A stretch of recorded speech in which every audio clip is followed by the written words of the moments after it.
Je voudrais voir avec vous dans la parole quelques versets précis qui nous montrent ce que Dieu dit, à la fois dans l'Ancien et dans le Nouveau Testament, sur l'importance qu'il y a à garder nos pensées en Christ. Ce n'est pas seulement un contrôle de nos pensées, ça fait partie de l'ensemble, mais garder nos pensées en Christ. Évidemment, le contrôle des pensées passe par ça. Mais on ne peut pas simplement contrôler nos pensées et rester dans le vide. Il faut remplir nos pensées de la pensée de Christ. Sinon, le diable va profiter du vide qui se trouve là et il va essayer d'injecter en nous, puisqu'il le peut, de l'extérieur, toutes sortes de pensées qui commenceront par des questions ou des doutes par rapport à la parole du Seigneur et puis qui ensuite vont mettre carrément de l'incrédulité ou des choses qui sont tout à fait en dehors de la pensée du Seigneur. Dans Genèse 6 et au verset 5, le Seigneur dit « L'Éternel vit que la méchanceté des hommes était grande sur la terre et que toutes les pensées de leur cœur se portaient chaque jour uniquement vers le mal. » Les pensées de leur cœur, c'est une expression qui revient souvent. En faisant cette étude, j'ai été frappé de voir à quel point cette expression « pensée du cœur », nous, on dirait plutôt « pensée de l'intelligence », mais la parole de Dieu dit très souvent « les pensées du cœur ». Et le cœur dont il est parlé là, ce n'est pas notre cœur sentimental, c'est l'esprit qui est au-dedans de nous. C'est l'esprit qui est dedans, qui fait monter un certain nombre de pensées dans notre cerveau, et ces pensées prennent forme là. Mais les pensées du cœur, c'est ça qui est important. Et Dieu vit que les pensées du cœur des hommes à cette époque, toutes les pensées de leur cœur étaient portées uniquement vers le mal.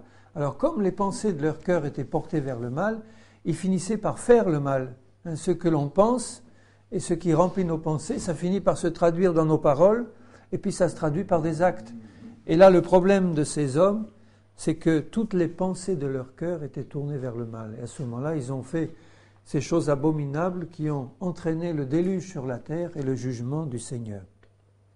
Donc, il faut comprendre que pour le Seigneur, une pensée qu'on a en nous, c'est un modèle des choses qui, par la suite, vont se manifester.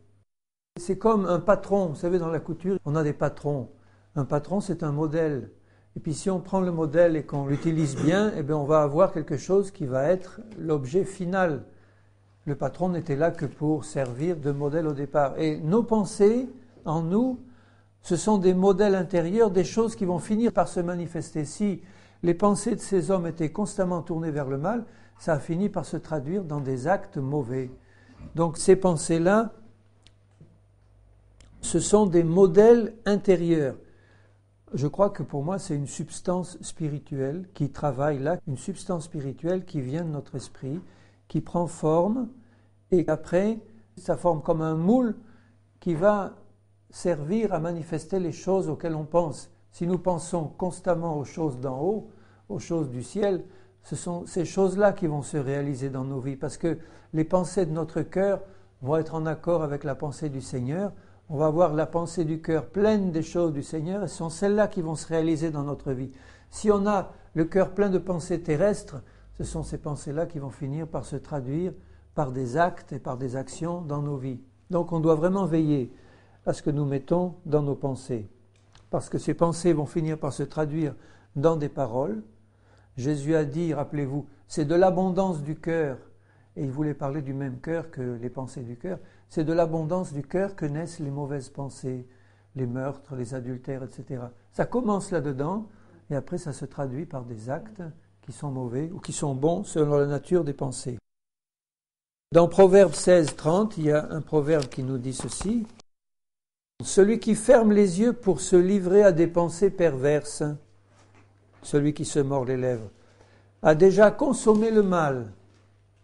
Vous voyez, pour le Seigneur, déjà le fait qu'on se livre à une pensée perverse, bon, c'est la pensée ou l'imagination qui commence à travailler.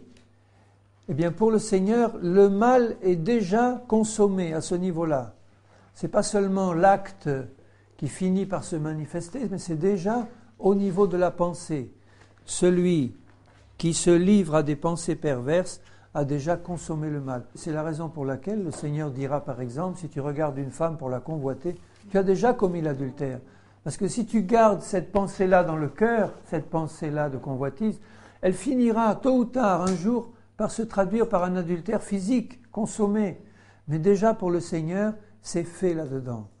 La pensée y est, et à ce moment-là, le péché est déjà commis intérieurement.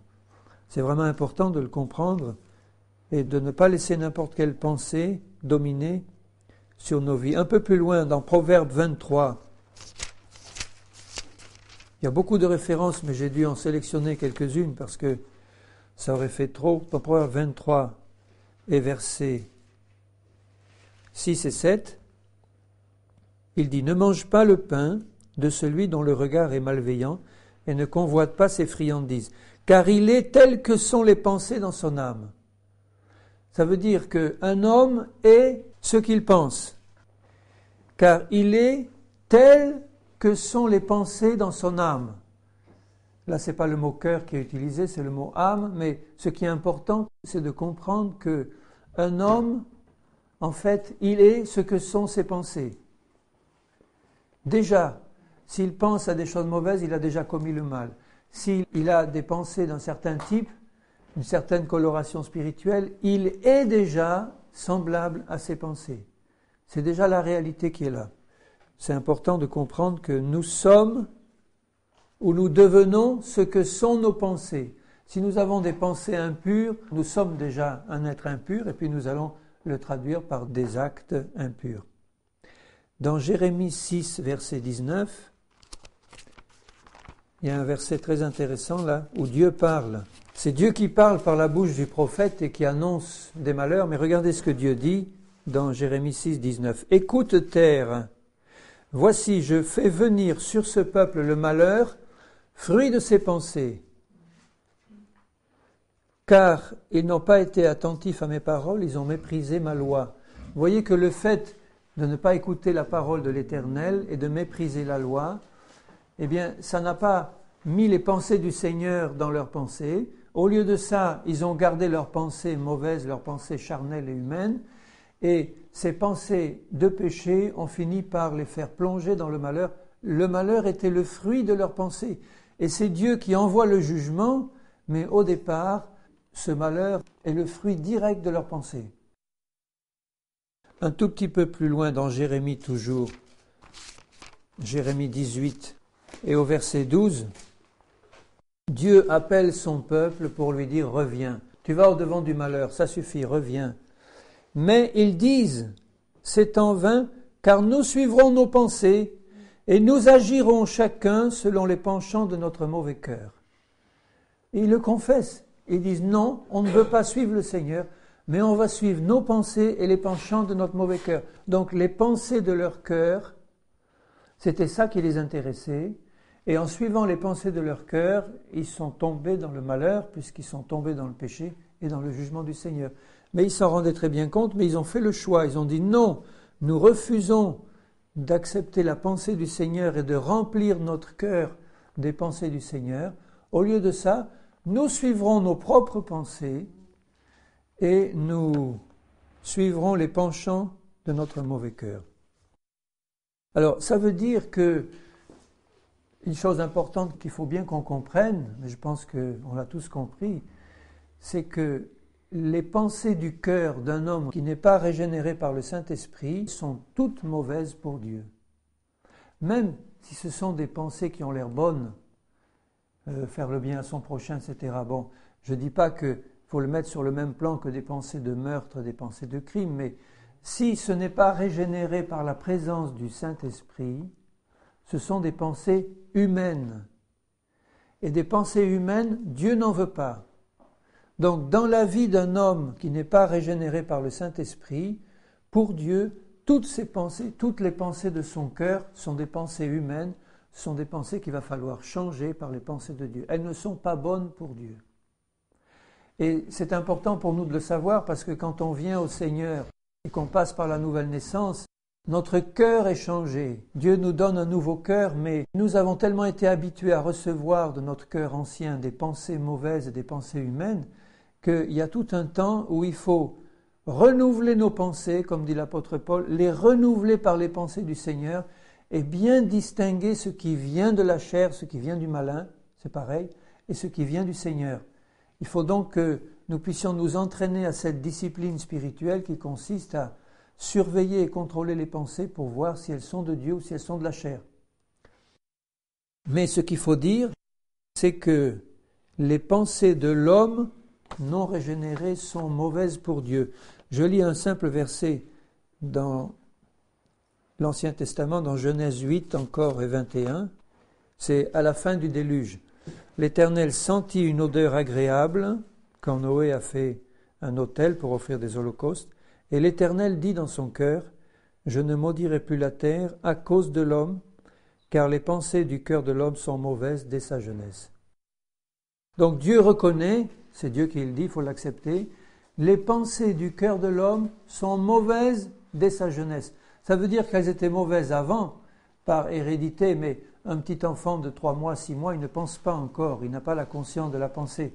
Au début, quand il commence à réfléchir et à former des pensées qui viennent de son cœur, elles sont mauvaises. Dieu constate qu'elles sont mauvaises. Même dès la jeunesse, dès l'enfance, les pensées qui viennent du cœur, pour Dieu, sont mauvaises. Dans Psaume 94, verset 11, « L'Éternel connaît les pensées de l'homme, il sait qu'elles sont vaines. » Vaines, ça veut dire qu'ils ne valent rien, c'est ça que ça veut dire. Pour Dieu, ça ne vaut rien. Comment est-ce qu'un homme qui n'est pas régénéré par l'Esprit du Seigneur pourrait avoir des pensées qui valent quelque chose pour Dieu? Ça peut valoir quelque chose pour les hommes.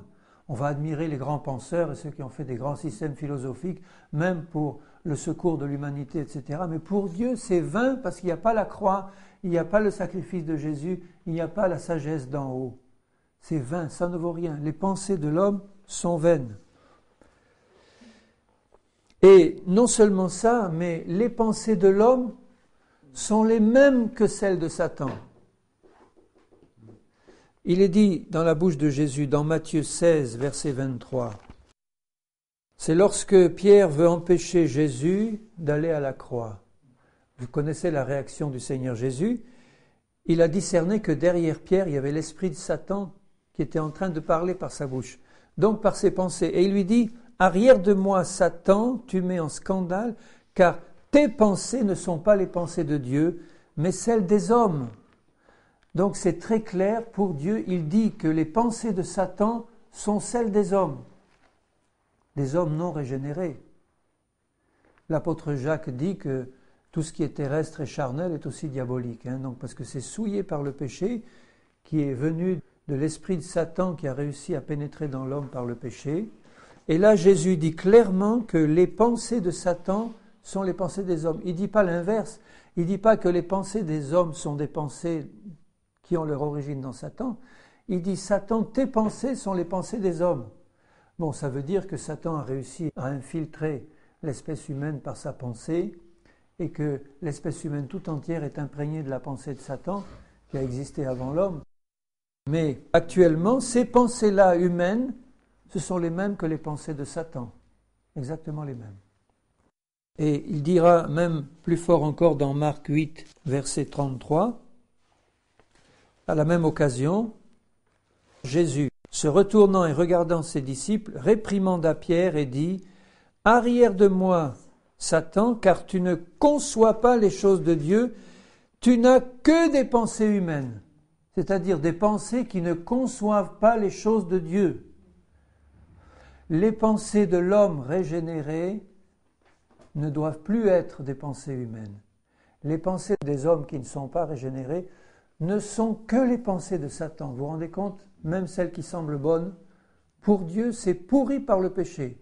Il y a une racine de péché qui fait que cette sagesse humaine est mauvaise et que tout ce qui vient de cette chair et de cette sagesse humaine n'est pas acceptable par Dieu. C'est un sacrifice de Caïn. Alors vous voyez que pour nous chrétiens, il est important que nous vidions nos pensées humaines pour les remplacer par les pensées du Seigneur et que nous ne fassions rien qui soit inspiré par des pensées humaines. Parce qu'on peut faire de l'évangélisation avec des pensées humaines, on peut faire des choses pour le Seigneur avec des pensées humaines, mais ce sont des choses qui ne viennent pas de l'Esprit du Seigneur qui est en nous et qui doit se manifester par des pensées entièrement renouvelées. Ce sont des pensées de Satan, ces pensées humaines. Alors, ces pensées-là, qui étaient venues en nous par le péché, ce sont celles-là qui avaient fait de nous des ennemis de Dieu. Un homme qui n'est pas régénéré, même si c'est un homme bon, c'est un ennemi de Dieu. Et il était rempli de pensées qui faisaient de lui un ennemi de Dieu. Regardez dans Colossiens 1 et au verset 21. Vous qui étiez autrefois étrangers et ennemis par vos pensées et par vos mauvaises œuvres. L'un suit l'autre. Les mauvaises œuvres suivent les mauvaises pensées. Mais il faut bien comprendre que nous aussi, nous étions auparavant des étrangers par rapport à Dieu.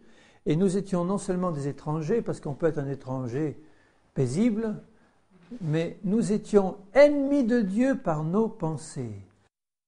Bien souvent, frères et sœurs, il y a des chrétiens qui n'ont pas renouvelé leurs pensées, qui sont encore ennemis de Dieu sur beaucoup de plans parce qu'ils entretiennent des pensées encore humaines. Bon, le Seigneur, il est patient parce qu'il sait que c'est un processus de sanctification et il nous aime tels que nous sommes, mais il veut que nous puissions comprendre ça et remplacer, discerner et remplacer toutes les pensées qui sont humaines pour y mettre les siennes et nous apprendre à ce moment-là à marcher par l'Esprit, par la foi, par la présence du Seigneur dans nos vies qui nous donne les pensées de Christ. Nous étions étrangers. Je finis le verset 21. Maintenant réconciliés par sa mort dans le corps de sa chair pour nous faire paraître devant lui saints, irrépréhensibles et sans reproche, si du moins vous demeurez fondés et inébranlables dans la foi. La foi vient de la parole de Dieu. La parole de Dieu, c'est sa pensée. La parole de Dieu, c'est la pensée du Seigneur. Donc, plus nous allons méditer cette parole, nous imprégner de cette parole, nous allons nous remplir de la pensée du Seigneur. Et c'est pour cela que notre vieille nature, pleine de ces pensées humaines et charnelles, a dû être crucifiée en Christ pour mourir complètement, pour que Dieu fasse une œuvre nouvelle, parce qu'il ne veut pas garder aucune de ces pensées humaines, même si elles nous paraissaient bonnes dans le passé. Il veut un changement complet. Alors, ces pensées qui avaient fait de nous des ennemis de Dieu peuvent subsister encore un certain temps en nous après la nouvelle naissance. La nouvelle naissance change le cœur. À partir de cela, notre cœur commence à nous donner de nouvelles pensées, des pensées de Dieu et des pensées du Saint-Esprit. Mais il faut que nous puissions bien discerner encore s'il y a du mélange, parce qu'il y a encore du mélange pendant un certain temps, pour évacuer tout ce qui n'est pas du Seigneur et qui ne vient pas de son esprit. Le proverbe 12,5 dit « Toutes les pensées du juste ne sont qu'équité ». Les pensées du juste ne sont qu'équité. Ne sont que, ça veut dire toutes les pensées du juste ne sont que des pensées justes. Toutes. Mais vous voyez que le fait d'avoir été changé et d'être devenu juste aux yeux de Dieu par la nouvelle naissance, ça a planté en nous l'Esprit du Seigneur qui commence à produire en nous dans notre cœur des pensées nouvelles. Et ce que le Seigneur désire, c'est que nous manifestions pleinement la justice de Dieu jusqu'au point où, puisque nous sommes justes par la foi en Jésus, toutes nos pensées deviendront des pensées justes pour Dieu. Ça veut dire que nous, chrétiens, nous devons pas considérer comme acquis ce changement et ce renouvellement de nos pensées. Il va falloir que nous participions à l'œuvre du Saint-Esprit. Ça ne se fait pas automatiquement, ce remplacement des pensées anciennes par les pensées nouvelles. Qu'est-ce que dit la parole à ce sujet ? Nous devons donc faire très attention aux pensées qui traversent notre cœur ou notre esprit ou notre cerveau. Nous devons faire très attention et apprendre à les discerner pour faire le tri. Dans Matthieu 22, au verset 37, un docteur de la loi pose cette question à Jésus. « Maître, quel est le plus grand commandement de la loi ?» Jésus lui répondit. « Tu aimeras le Seigneur ton Dieu de tout ton cœur, de toute ton âme et de toute ta pensée. » Ça veut dire que c'est un acte d'amour pour Dieu de penser juste. Je ne peux pas entretenir dans mon cœur des pensées d'incrédulité, de doute, d'impureté, etc. C'est un manque d'amour pour le Seigneur qui habite en moi par son esprit et qui bien sûr peut lire toutes mes pensées. Le Seigneur, il les lit. Donc je dois aimer le Seigneur de tout mon cœur, de toute mon âme, de toutes mes pensées. Et ça, si le Seigneur insiste sur la pensée, c'est qu'il sait que nous avons des combats dans ce domaine et que son but à lui, c'est que toute notre pensée soit dans l'amour du Seigneur pour l'honorer uniquement avec ses pensées à lui. Uniquement avec ses pensées à lui. Dans 2 Corinthiens 10, à partir du verset 3, 2 Corinthiens 10, 3, si nous marchons dans la chair, puisque nous y sommes, on y vit dedans, nous ne combattons pas selon la chair, car les armes avec lesquelles nous combattons ne sont pas charnelles, mais elles sont puissantes par la vertu de Dieu pour renverser des forteresses. Quelles sont ces forteresses? Nous renversons les raisonnements c'est les pensées, et toute hauteur qui s'élève contre la connaissance de Dieu, et nous amenons toute pensée captive à l'obéissance de Christ. Nous sommes prêts aussi à punir toute désobéissance quand votre obéissance sera complète. Mais là, l'important, c'est de montrer que les pensées humaines sont des forteresses dans nos vies. C'est des forteresses dans lesquelles se cache Satan. Et il faut renverser ces forteresses. Et c'est nous qui devons le faire. Personne ne peut, à ta place, mon frère ou ma sœur, renverser les forteresses qui sont dans tes pensées.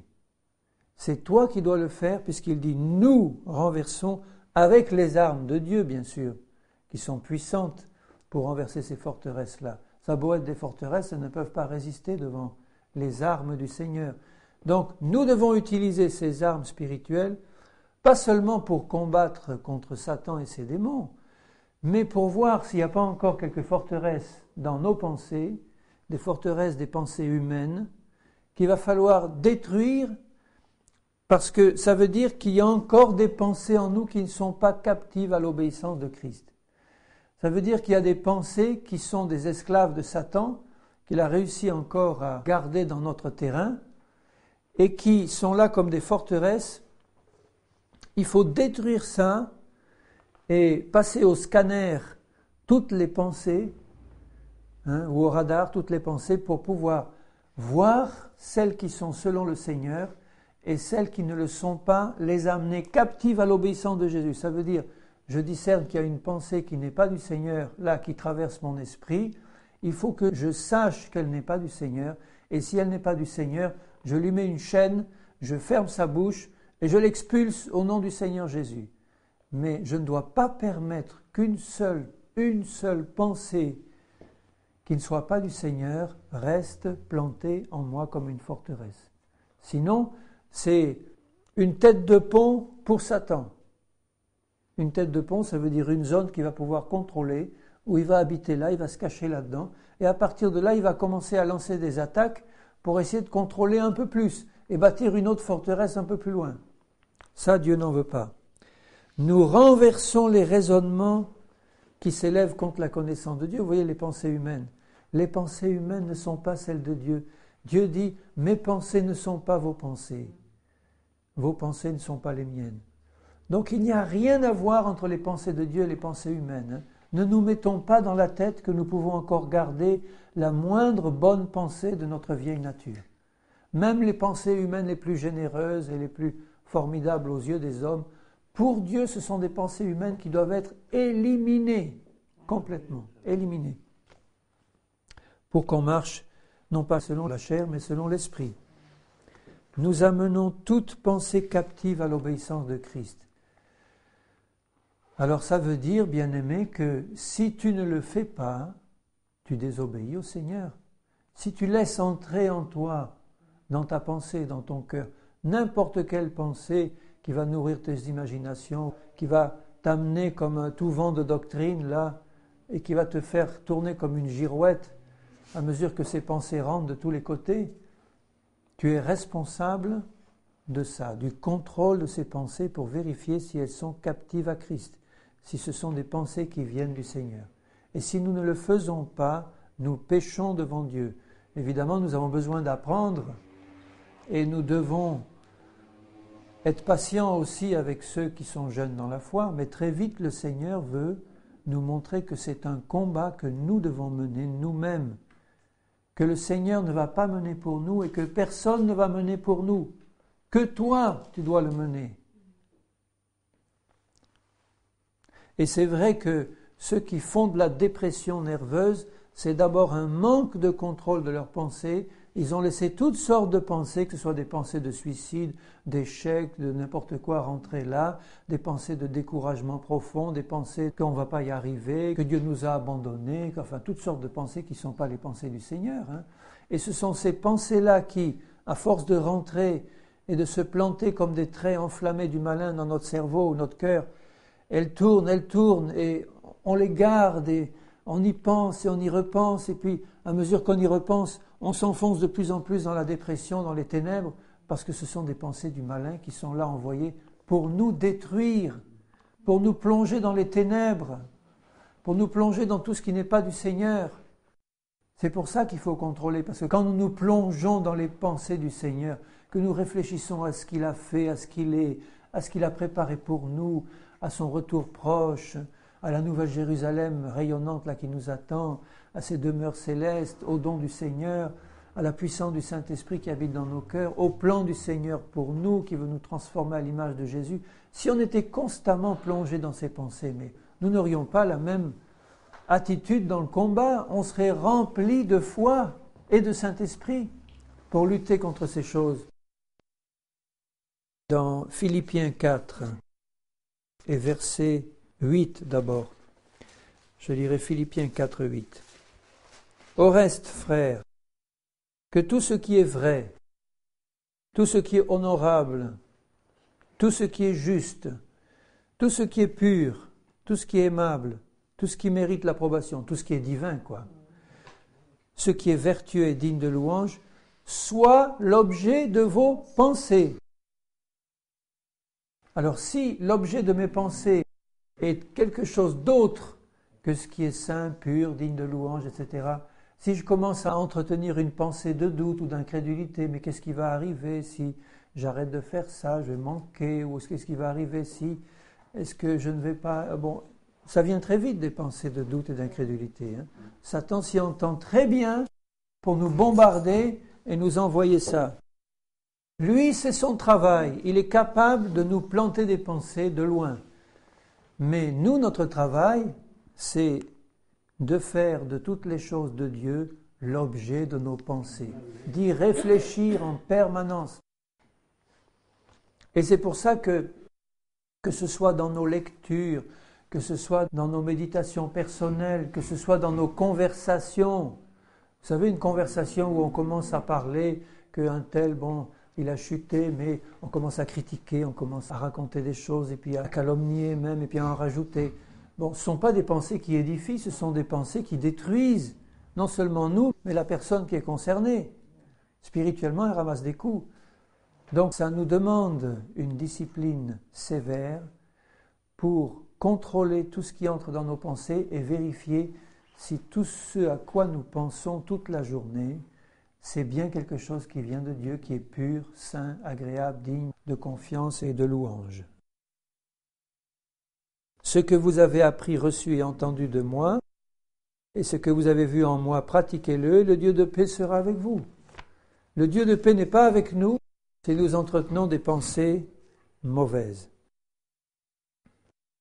Et il est possible, chez des chrétiens, de voir des pensées qui ne sont pas bonnes. Il ne faut pas dire parce qu'on est chrétien et qu'on a eu le cœur changé, donc automatiquement toutes mes pensées sont bonnes. Ce n'est pas vrai. Juste un exemple, dans Acte 8, 22, c'est l'histoire de Simon le magicien. Donc il est bien dit, au verset 13, Simon lui-même crut et après avoir été baptisé ne quittait plus Philippe. Jésus a dit, celui qui croira et qui sera baptisé sera sauvé. Il est écrit là, Simon crut et fut baptisé. Donc pour moi, il est devenu disciple du Seigneur. Il est devenu chrétien. Or, ça n'a pas empêché qu'il a encore entretenu des pensées mauvaises, puisque au verset 22, Pierre lui dit « Repens-toi de ta méchanceté et prie le Seigneur pour que la pensée de ton cœur, encore une fois, il dit la pensée de ton cœur, te soit pardonnée s'il est possible, car je vois que tu es dans un fiel amer et dans les liens de l'iniquité. » Il avait entretenu dans son cœur une pensée qui était mauvaise, il voulait acheter les dons du Saint-Esprit. C'est une pensée très mauvaise. Et à cause de ça, Pierre, qui discerne l'état dans lequel il lui dit « La pensée de ton cœur est mauvaise, prie pour que tu te repentes et que tu sois pardonné. » Il n'a pas fait attention à sa pensée. Dans 2 Corinthiens 11 et au verset 2 et 3, et même 4, l'apôtre Paul leur dit aux Corinthiens « Je suis jaloux de vous d'une jalousie de Dieu, parce que je vous ai fiancés à un seul époux pour vous présenter à Christ comme une vierge pure. » Le contrôle et le remplacement des pensées mauvaises, ça fait partie de la purification, de la sanctification. Toutefois, de même que le serpent séduisit Ève par sa ruse, je crains que vos pensées ne se corrompent. Vous voyez, c'était des chrétiens remplis du Saint-Esprit qui avaient bien commencé par la prédication de Paul, qui leur avait bien planté les bonnes pensées du Seigneur, et ces pensées-là étaient en train de se corrompre à cause de la ruse de Satan qui était en train d'introduire les siennes dedans. Je crains que vos pensées ne se corrompent et ne se détournent de la simplicité à l'égard de Christ. Car si quelqu'un vient vous prêcher un autre Jésus que celui que nous avons prêché, ou si vous avez reçu un autre esprit que celui que vous avez reçu, ou un autre évangile que celui que vous avez embrassé, vous le supportez fort bien. On pourrait dire ça aujourd'hui de millions de chrétiens qui se lancent dans des séductions et dans des choses qui ne sont pas du Seigneur. Ils ont bien commencé avec le Seigneur, ils avaient la pensée de Christ, et parce qu'ils n'ont pas vérifié, parce qu'ils n'ont pas contrôlé, ils n'ont pas prié, ils n'ont pas veillé, ils ont laissé rentrer un autre évangile, un autre Christ et un autre esprit. Et ça a commencé, vous voyez, par la corruption des pensées. Je crains que vos pensées ne se corrompent et ne se détournent. On leur a donné des messages qui n'étaient pas vraiment des messages du Seigneur, c'est rentré dans leurs pensées, et au lieu de contrôler comme les Béréens, dans la prière et dans la veille, la supplication que le Seigneur éclaire et montre, eh bien on a reçu ça comme venant du Seigneur, et on le supporte fort bien. Ce sont des pensées corrompues. Voilà. On s'est détourné de la simplicité à l'égard de Christ. Alors que faire maintenant ? Qu'est-ce qu'il faut faire ? Eh bien, la pensée du Seigneur dans sa parole est très claire. La première chose, c'est que nous devons surveiller toutes nos pensées et les contrôler. Mais pour ça, il faut être entraîné à les comparer à quelque chose, parce que on peut surveiller les pensées toute la journée, mais si on ne sait pas reconnaître celles qui sont bonnes et celles qui sont mauvaises, ça ne sert à rien de surveiller. Donc, il faut écarter toutes les mauvaises pensées et accepter toutes les bonnes. Les mauvaises, ce sont les pensées humaines, les bonnes, ce sont celles de Dieu. Quand il est dit, par exemple, dans l'Ancien Testament, il y a une expression qui est presque une expression populaire. « Loin de moi la pensée de... » Loin de moi la pensée de faire cela. Même Dieu emploie cette expression. « Loin de moi la pensée de... » Mais vous voyez que quand on analyse cette phrase, ça veut dire « Je veux écarter loin de moi toute pensée que je sens qui ne correspond pas à la pensée de Dieu. » Loin de moi la pensée de... Je vais vous en donner un exemple dans Josué 22, 29.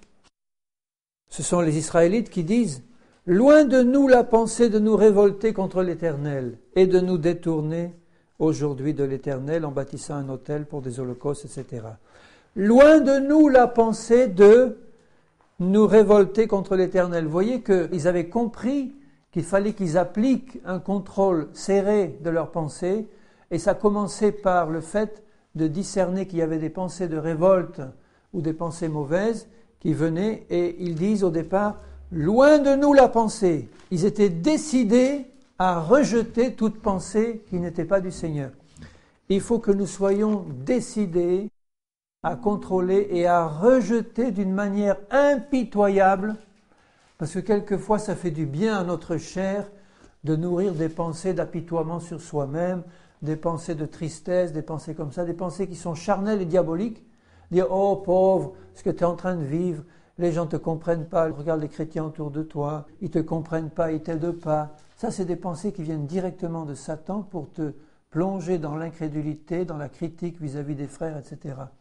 Il faut que tu comprennes que tu dois être décidé, mais alors fermement, à rejeter loin de toi ces pensées-là, sans te complaire à les garder même une seconde en toi.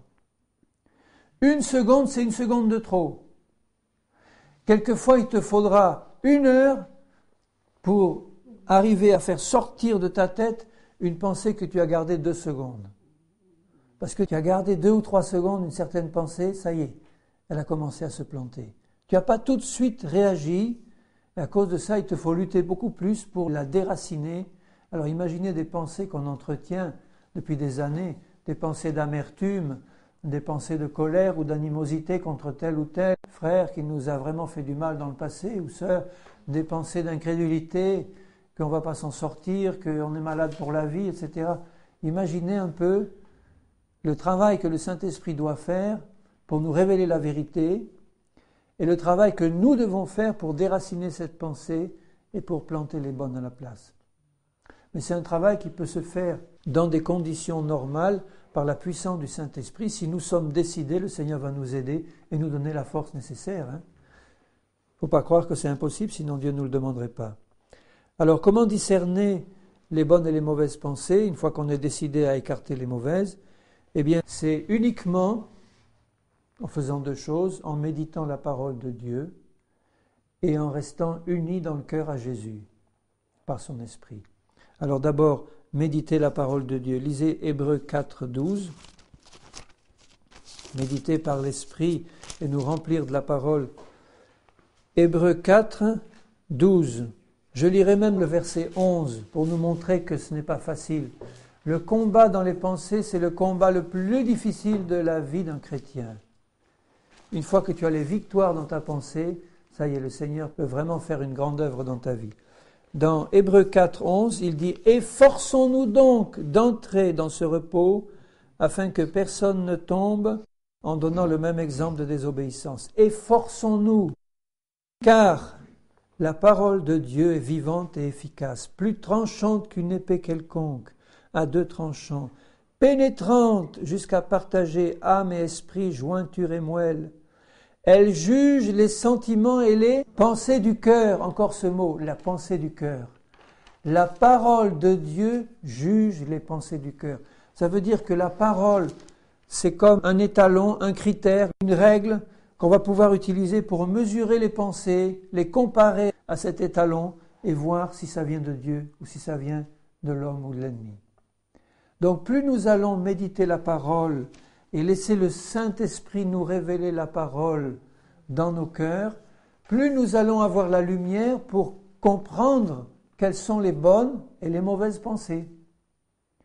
Et les chrétiens qui ne discernent pas bien quelles sont les mauvaises pensées sont des chrétiens qui ne passent pas assez de temps à méditer la parole pour renouveler leurs pensées par les pensées du Seigneur qui sont dans sa parole.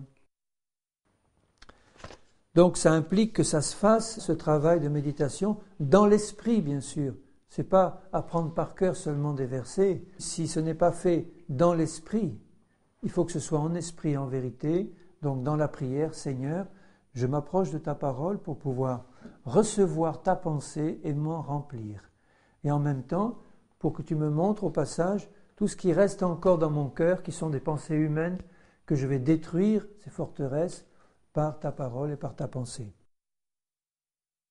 Alors, dans Philippiens 4, 6, le deuxième point, je vais commencer au verset 4.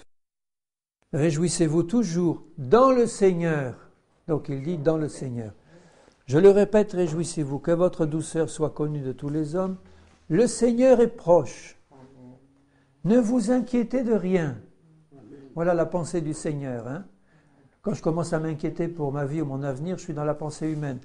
Ne vous inquiétez de rien, mais en toute chose, faites connaître vos besoins à Dieu par des prières et des supplications, avec des actions de grâce. Et la suite, regardez, et la paix de Dieu, qui surpasse toute intelligence humaine, gardera vos cœurs et vos pensées, encore la pensée du cœur, gardera vos cœurs, votre esprit et vos pensées, où ça?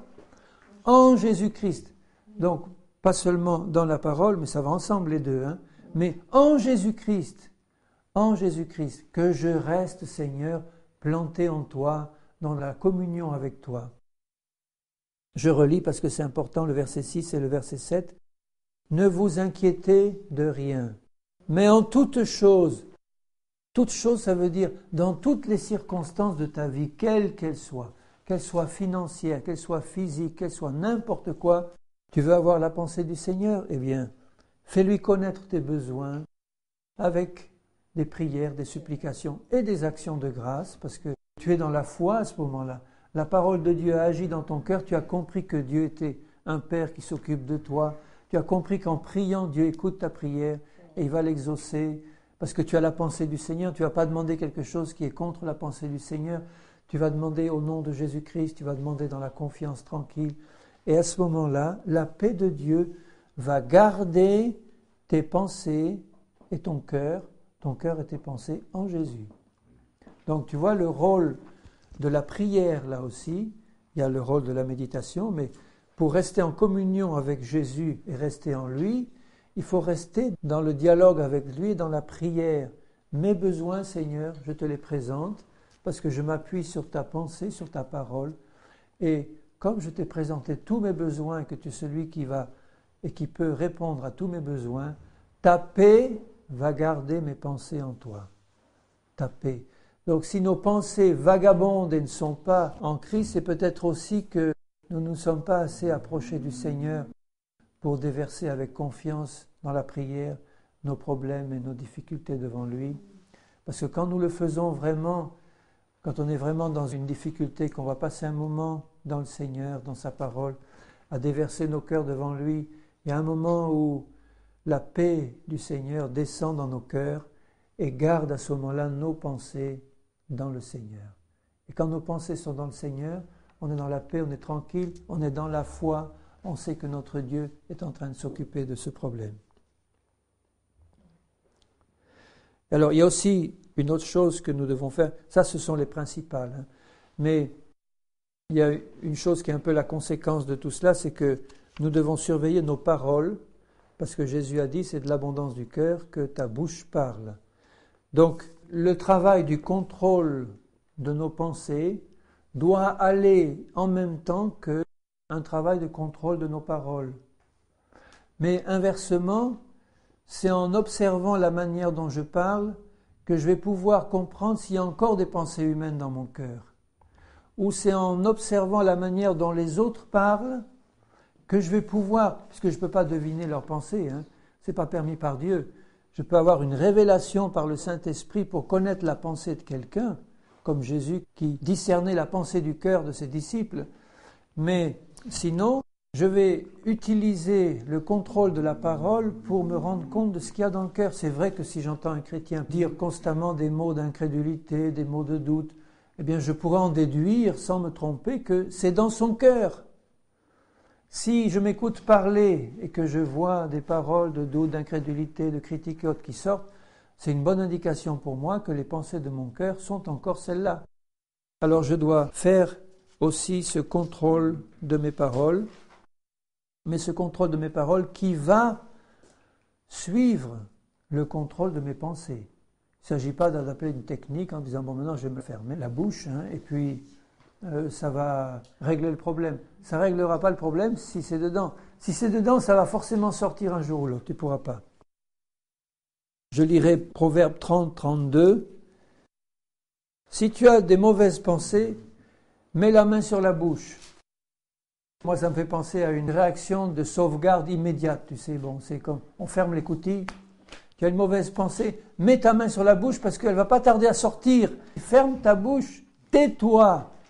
Si tu sens que tu as une mauvaise pensée, tais-toi. évidemment, élimine-la, la pensée. Contrôle-la immédiatement et élimine-la. Ce contrôle des paroles est aussi très important, puisqu'elles sont le fruit de nos pensées. Alors, je conclurai en montrant dans 1 Pierre 4 et au verset 1er. Ainsi donc, il faut avoir le temps de lire tout ce qu'il a dit avant, puisque ainsi donc, c'est la conclusion. Mais enfin, je lis la conclusion. Christ ayant souffert dans la chair, vous aussi, armez-vous de la même pensée. Alors, c'est important de voir qu'à mesure que nous nous remplissons des pensées de Christ, ces pensées sont des armes contre l'ennemi.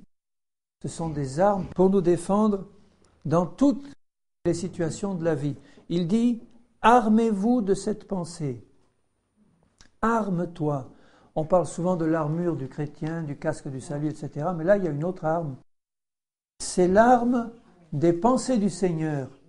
Parce que quand nous sommes remplis des pensées du Seigneur, nous sommes forts en Christ et on va pouvoir utiliser les armes d'Éphésiens 6 dans le combat spirituel. Imaginez un chrétien qui aurait les armes, le casque du salut, la cuirasse de la justice, etc., mais qui n'utilise pas l'arme de la pensée. Si Satan contrôle ses pensées, à quoi vont lui servir ces armes qu'il a? À rien. Au départ, il y a une pensée remplie de la pensée du Seigneur et toutes sortes d'armes spirituelles qu'on va pouvoir prendre. Il dit, armez-vous de la même pensée. Armez-vous de la pensée. Donc les pensées du Seigneur sont des armes. Et là, il y a une arme particulière dont on doit bien s'armer, c'est la pensée que nous sommes appelés à souffrir comme Christ a souffert. Donc loin de nous les pensées d'accepter la souffrance de la maladie ou de l'infirmité ou des choses, ça, loin de moi ces choses, Seigneur, ça ne vient pas de toi, ce sont des pensées du malin. Mais la pensée que je dois souffrir comme Christ a souffert, c'est-à-dire l'incompréhension, le rejet, la persécution pour Christ, c'est une arme puissante quand j'ai réussi à accepter dans ma pensée cette pensée du Seigneur. Tu es appelé à être comme ton maître. Ça veut dire à mesure que la puissance de Christ va grandir en toi, à mesure que les grandes œuvres de Christ vont se manifester dans ta vie, il faut aussi comprendre que la persécution, le rejet, l'épreuve va devenir de plus en plus grande comme elle l'a été pour Christ. Mais c'est une arme de le savoir parce qu'on est prêt. On a la pensée du Seigneur. Et dans 1 Pierre 3 et verset 8, là il s'adresse à nous tous, je conclurai sur ce verset, 1 Pierre 3, 8, « Enfin soyez tous animés des mêmes pensées et des mêmes sentiments, pleins d'amour fraternel, de compassion et d'humilité. » Il exhorte les chrétiens à être remplis tous des mêmes pensées. Donc c'est un travail, ce contrôle des pensées, pour nous remplir des pensées du Seigneur, qui, si nous le faisons tous, va vraiment nous amener dans une vraie communion fraternelle, parce que ce qui nous sépare souvent les uns des autres, c'est des pensées qui divergent. C'est ce que l'apôtre Paul a dit, on n'est pas dans l'unité de la foi. Quand on est dans l'unité de l'esprit, c'est bien, on a le même esprit en chacun, mais Dieu veut nous amener plus loin, dans l'unité de la révélation de sa parole, donc dans l'unité de la foi. Et l'unité de la foi, ça veut dire qu'on a tous la même pensée de Christ. On peut être tous capables à ce moment-là, une question nous est posée, hop, tout le monde va amener la pensée de Christ. Quelle merveilleuse communion ça va être. Évidemment, on est tous en chemin là-dessus, mais on doit avoir pour but de nous remplir de la pensée du Seigneur parce que ça va faire grandir la communion fraternelle en nous. Ces pensées du Seigneur sont des pensées d'amour, de compassion, d'humilité, de douceur. En fait, c'est la nature de Christ, ce sont ses pensées à lui. La pensée du Seigneur, son Père, remplissait le cœur de Jésus et sa nature tout entière reflétait la pensée de Dieu, l'humilité, l'amour, la douceur. Donc la pensée de Dieu au sens large, c'est-à-dire ce qu'il y a dans le cœur même de Dieu. La pensée du cœur de Dieu est une pensée créatrice, est une pensée de vie, est une pensée d'amour, de gloire, de paix, de joie, de sainteté. Et cette pensée-là, il veut nous remplir de sa pensée à lui. Notre cœur, notre esprit doit être rempli de cette pensée pour que nous puissions devenir effectivement des hommes, des fils et des filles de Dieu qui le glorifient. Alléluia. Amen. Amen.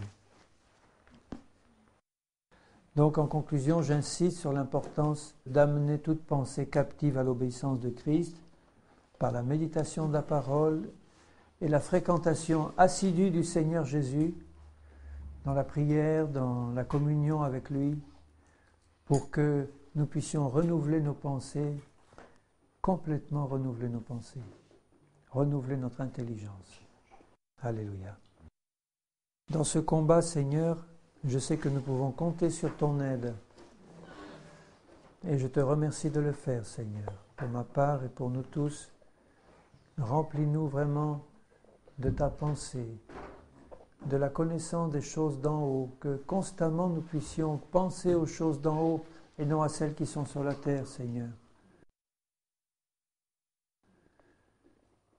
Et je te remercie parce que tu as changé notre cœur et tu nous as donné le désir de recevoir ta pensée. Aide-nous, Seigneur, à bien discerner. Aide-nous à discerner, Seigneur, tous les esprits qui passent, toutes les paroles qui sont annoncées, que nos oreilles entendent, Seigneur.